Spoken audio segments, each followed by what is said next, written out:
El Consejo Nacional Electoral, de hecho, anunció los resultados oficiales de las elecciones ya por la noche, revelando una consolidación del gran polo patriótico. En este boletín especial, pues se informó que con una transmisión de las máquinas de votación correspondiente al 93,01% de las mesas electorales, hubo una participación del 42,63% de los electores activos.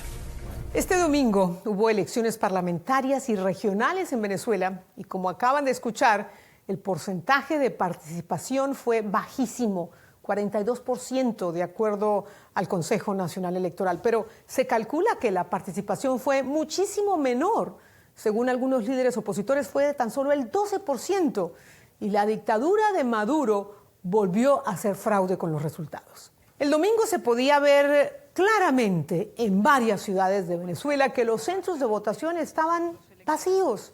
El pedido de la oposición había sido claro: no ir a votar, un llamado al boicot de estas elecciones que no tuvieron observadores internacionales, ni código QR en las papeletas, ni en las planillas, ni la posibilidad de consultar los resultados actualizados, porque los resultados actualizados no funcionan desde las elecciones presidenciales de julio. Y la ciudadanía respondió, a pesar de que en los días previos a estos comicios, la dictadura de Maduro puso en marcha un operativo que terminó con el encarcelamiento de 70 personas, opositores, uno de ellos el líder Juan Pablo Guanipa. Y pese a este fracaso electoral, Maduro festejó que el chavismo se había quedado con 23 de 24 gobernaciones y con la mayoría de los escaños de la Asamblea. Y adelantó su intento de hacer una reforma electoral, lo que sería otra arremetida contra la democracia venezolana. Lo del domingo, en resumen, es una nueva farsa electoral, así lo han llamado en muchas partes del mundo. Y esa farsa se suma al robo electoral, ese robo que ustedes recuerdan muy bien, la elección presidencial del 28 de julio del 2024, una elección presidencial en la que Maduro se autoproclamó presidente de Venezuela, arrebatándole ante los ojos del mundo y con total impunidad el triunfo al líder opositor Edmundo González Urrutia. Recordemos que Maduro se negó a mostrar las actas de esos comicios, mientras que González Urrutia y María Corina Machado presentaron los documentos que avalaban su triunfo por más de 30 puntos de ventaja. Y a pesar de la presión internacional y de las multitudinarias manifestaciones en las calles, Maduro sigue en el cargo, mientras que González Urrutia tuvo que exiliarse en España tras la persecución del régimen. Y hoy, ¿en qué pasó con lo que pasó? Vamos a conversar con el presidente electo de Venezuela, con Edmundo González Urrutia. Hace muchísimo tiempo que queríamos tenerlo en este programa porque me preocupa muchísimo la situación en Venezuela. Y queremos saber qué puede pasar de aquí en adelante. ¿Cuáles son los caminos que tiene la oposición que pueden seguir para ponerle fin a la dictadura de Maduro? ¿Podemos soñar otra vez en una Venezuela libre, en una Venezuela democrática? Bueno, quédense ahí porque voy a estar entrevistando a un hombre clave para el futuro de Venezuela. Antes, como siempre, los invito a que le hagan clic a la palabra suscribirse para seguir sumando más seguidores a este canal de YouTube. Es la nueva manera de conectarnos y de comunicarnos hoy en día. También pueden apretar la campanita si quieren activar las notificaciones para saber cuando tenemos nuevos contenidos. Y también me encuentran en Spotify, así que los espero por Spotify, también por YouTube y también por el resto de mis redes sociales. Gracias a todos los que ya me siguen porque me dan un apoyo crucial para seguir creciendo y para seguir financiando la producción de ¿Qué pasó con lo que pasó? Gracias de verdad. Comenzamos.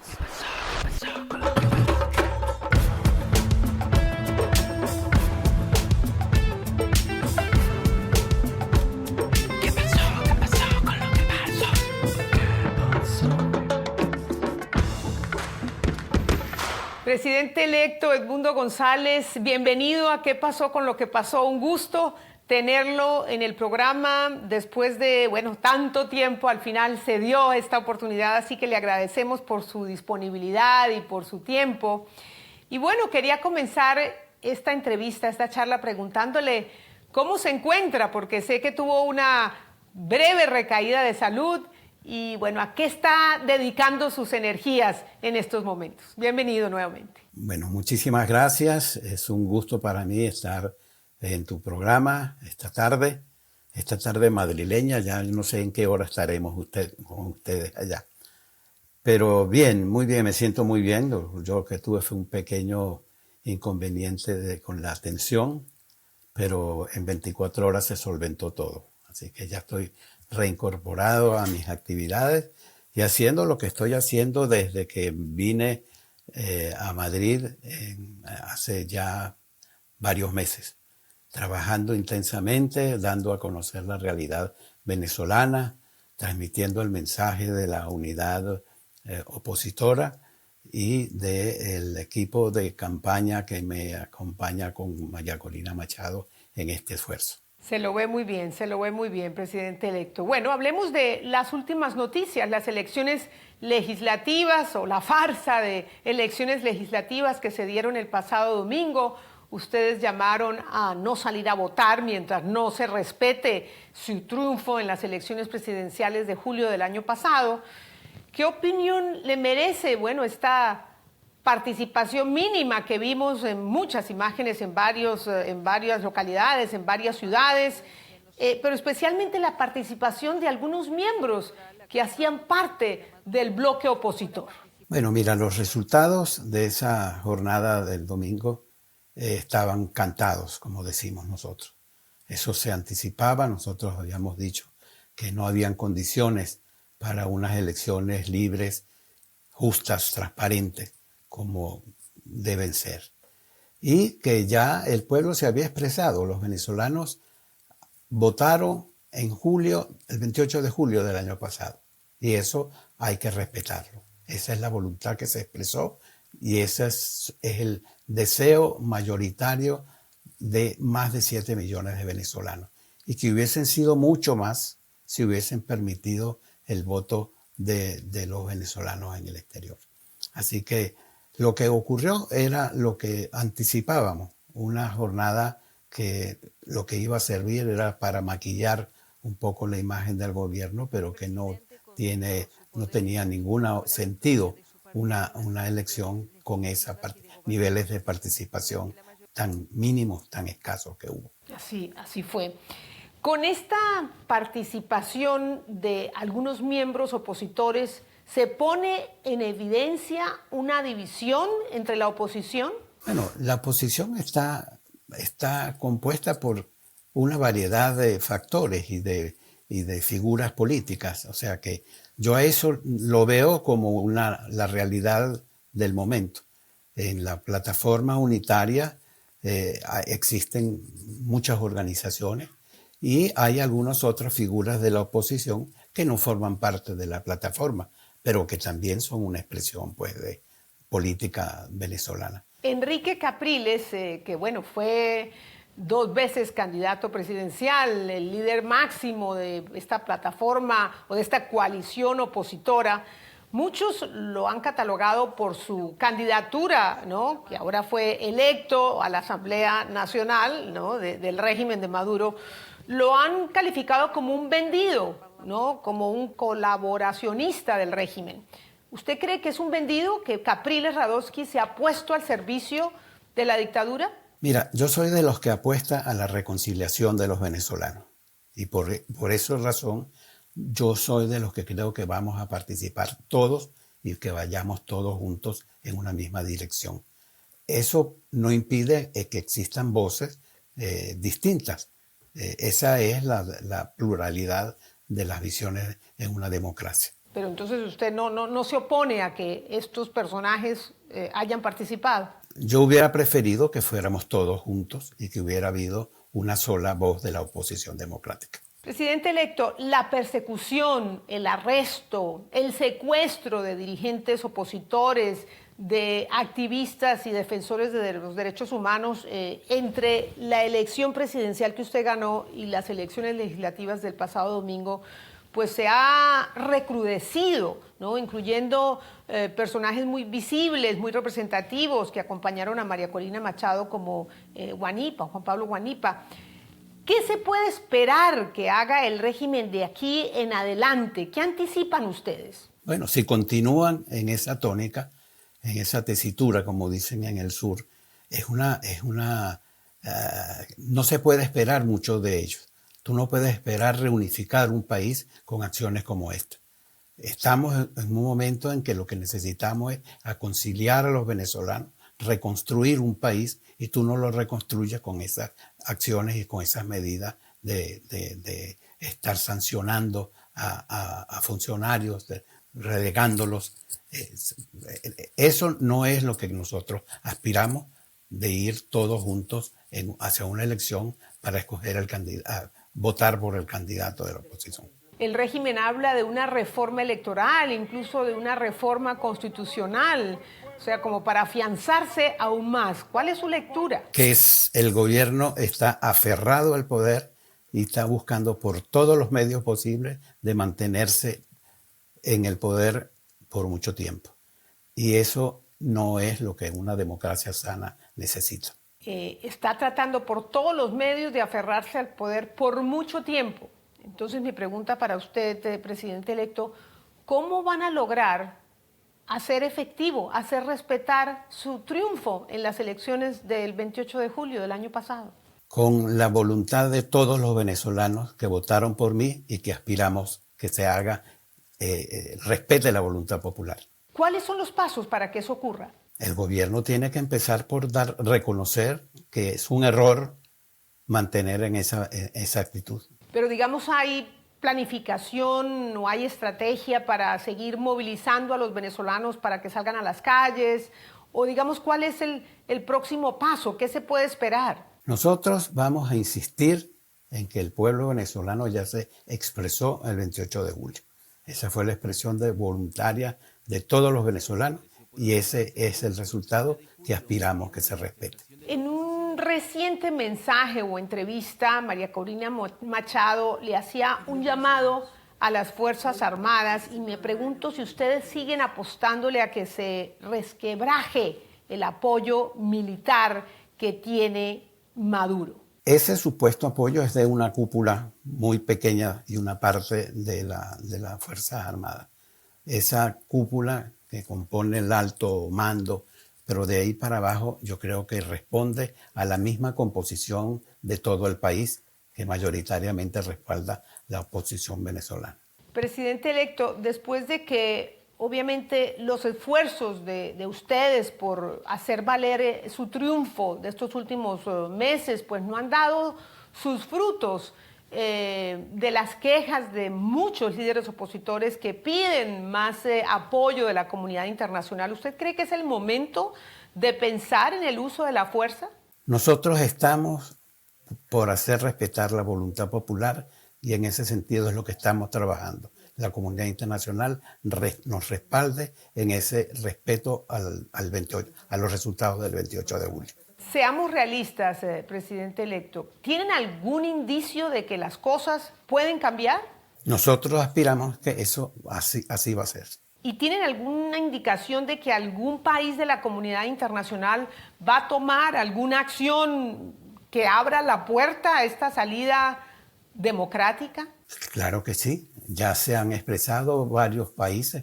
Hubo una reunión reciente de uno de estos mecanismos internacionales de concertación política que firmaron un documento, una declaración pública haciendo que se respeten, pidiendo el respeto de los resultados del 28 de julio.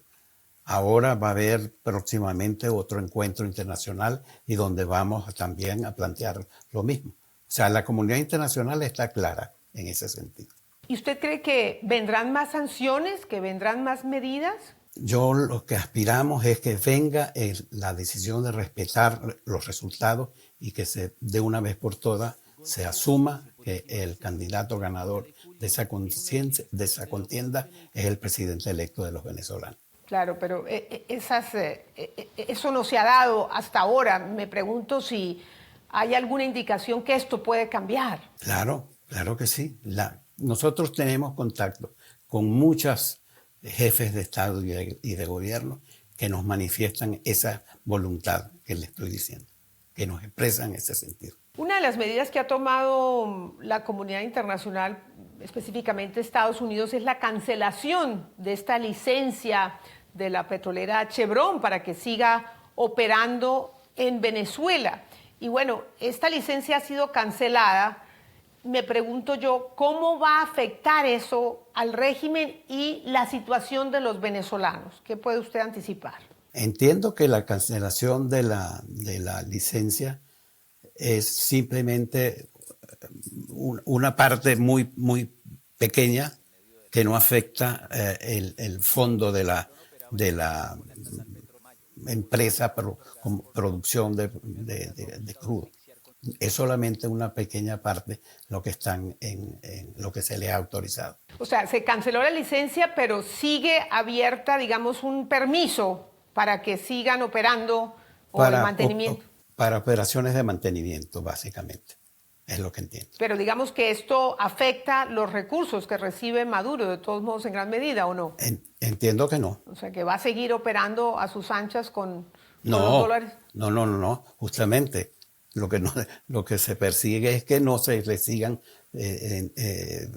proveyendo de recursos producto de las ventas de crudo. Hablando de Estados Unidos, la salida de los colaboradores de su campaña y la de María Corina de la Embajada de Argentina en Venezuela, ¿sabe usted si contó con el apoyo de fuerzas o de funcionarios del régimen? Ellos van a dar una declaración en su momento, en donde van a dar los detalles de la operación de salida y de extracción de la embajada. Hasta ahora se ha mantenido en reserva los detalles de la operación. Pero ¿sabe si contaron con el apoyo de gente de Maduro? No lo sé. Presidente electo, ¿teme por la suerte de María Corina? Bueno, los venezolanos todos tenemos que estar en alertas por la situación en que se vive Venezuela, la inseguridad. Eso de entrada.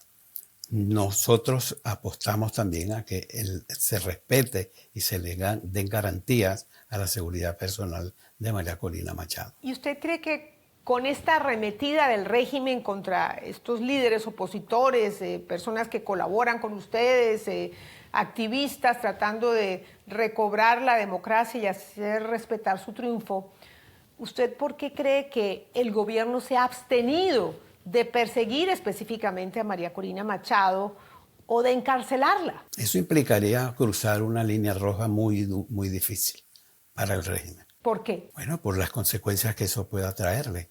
Eso es una decisión muy fuerte y muy grave. ¿Y usted cree que ella en algún momento, si se viese en peligro, contemplaría salir del país como lo hizo usted? ¿Esa es una posibilidad? Ella ha repetido varias veces que no va a salir del país, que se va a permanecer en Venezuela.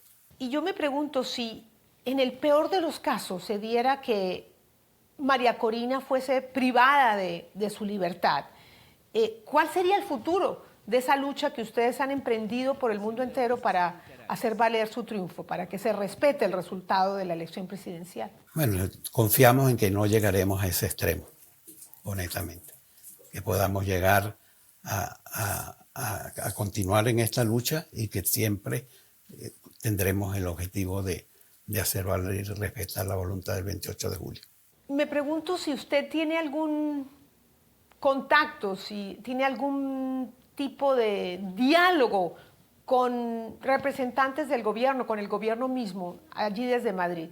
En absoluto, ninguno. ¿Y hay algún interés en entablar un diálogo, un diálogo privado, no necesariamente como se ha hecho en el pasado, alguna negociación? Nosotros tenemos, tanto en Estados Unidos como en Caracas mismo, equipos que tienen la capacidad y la autoridad para cualquier iniciativa de este tipo. Pero nosotros ahorita lo que aspiramos es que se respete la voluntad popular del 28 de julio. Claro, presidente electo, esa es la aspiración de los venezolanos desde hace mucho tiempo. Lo que pasa es que uno se pregunta ¿cuándo se va a dar, ¿no? ¿Cuándo se va a dar, a pesar de los esfuerzos que ustedes han emprendido de una forma valerosa, decidida, han contado con el apoyo de la comunidad internacional, en fin, la voz de ustedes se ha hecho sentir, el mundo ya se dio cuenta, si tenía alguien duda de lo que sucede en Venezuela. Y mi pregunta para usted sería, ¿qué le dice usted a las personas que tienen miedo, que están un poco desanimadas, que se sienten cansadas porque siguen luchando, viven en Venezuela y la situación no cambia, Maduro sigue en el poder? Va a llegar el momento en que eso va a cambiar y ese momento está muy cerca. Está muy cerca ese momento. Sí. ¿Por qué lo asegura con tanta vehemencia? Bueno, porque eso es el sentimiento mayoritario del país. O sea que, mientras tanto, ¿qué les recomienda a ustedes que hagan a los venezolanos adentro y afuera del país? Mantenernos en el pie de lucha como lo hemos hecho durante los últimos meses.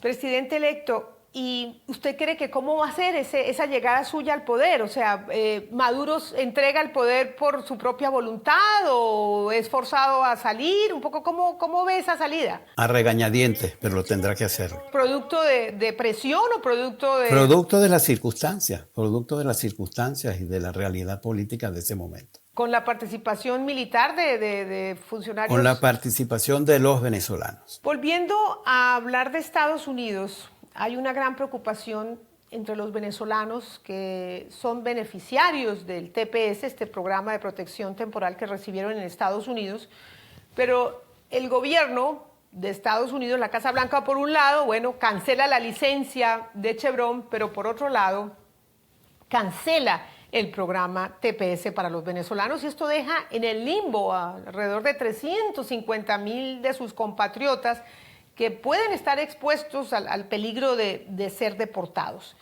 ¿Qué están haciendo ustedes para evitar que esto suceda, para permitir que ellos puedan quedarse a residir legalmente en Estados Unidos? Nosotros hemos transmitido esa inquietud y nuestra preocupación a las autoridades, haciéndoles ver que esto sería una injusticia hacia ese importante número de venezolanos que tienen esa protección y que deberían mantenerla para permanecer en los Estados Unidos un tiempo.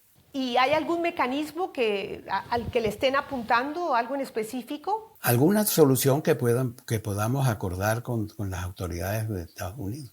Sin duda. ¿Y lo ve posible, presidente electo? ¿Hay digamos, ánimo para buscar una solución? Porque ya pues pareciera que la Casa Blanca ya tomó una decisión. No sé si esto es reversible. Es posible que sea reversible si nosotros aspiramos a que podamos llegar a un acuerdo sobre esa materia. ¿Sabe usted algo de su yerno, quien fue arrestado hace unos meses en Venezuela? ¿Se sabe de sus suertes? ¿Fue otra manera del régimen para acorralarlo, para presionarlo, para acosarlo y perseguirlo? Todos esos calificativos que acabas de decir son exactos.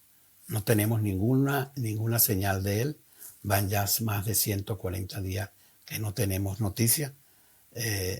Sabemos dónde está, aunque el régimen no lo ha asegurado, pero nosotros ya hemos recibido algunas señales de que está en el Rodeo 1.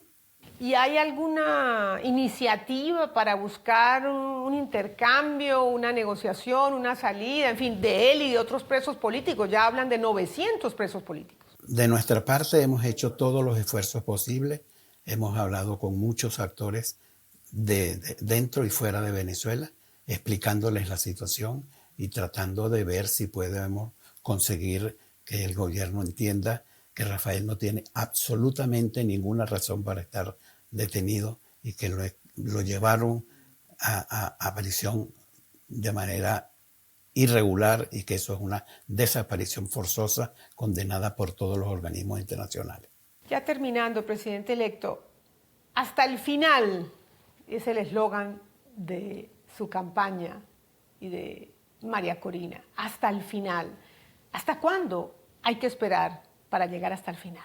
Hasta que lleguemos a ocupar la presidencia de la República, como fue la voluntad de la mayoría de los venezolanos. Y eso sucederá muy pronto, dice usted. Aspiramos que sí. ¿Algún mensaje final para quienes nos oyen? ¿Alguna preocupación en particular? ¿Algún deseo que quisiera compartir? Deseo que esa voluntad popular llegue pronto y que muy pronto estaremos iniciando el proceso de reconciliación de los venezolanos. Cuando usted habla de reconciliación, presidente electo, ¿a qué se refiere en particular, sobre todo conectado con la dictadura? A reconciliar el país. Nosotros tenemos 25 años de diatriba, de confrontación, de lenguaje pugnaz, excluyente. Eso es lo que tenemos que terminar.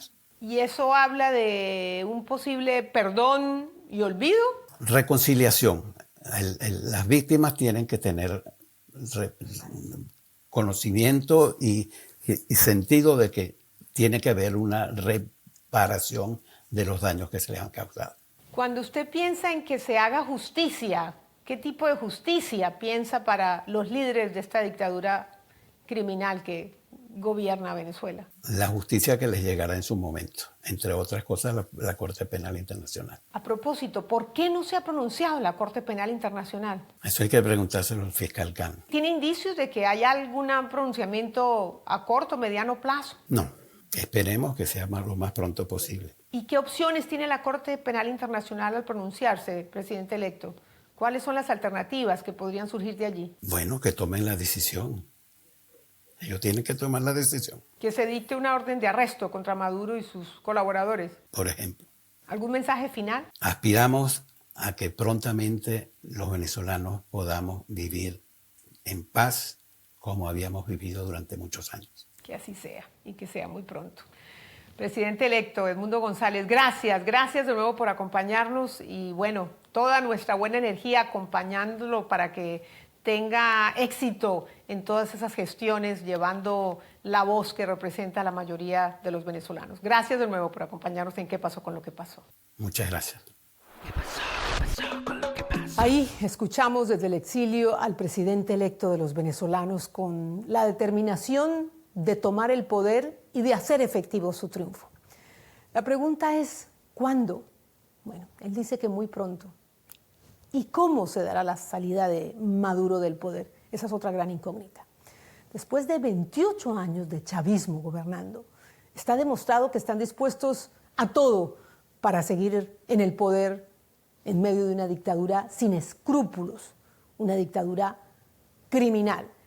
Pero los venezolanos demócratas también han dado signos de fortaleza y de una resiliencia inquebrantable, digna de admirar.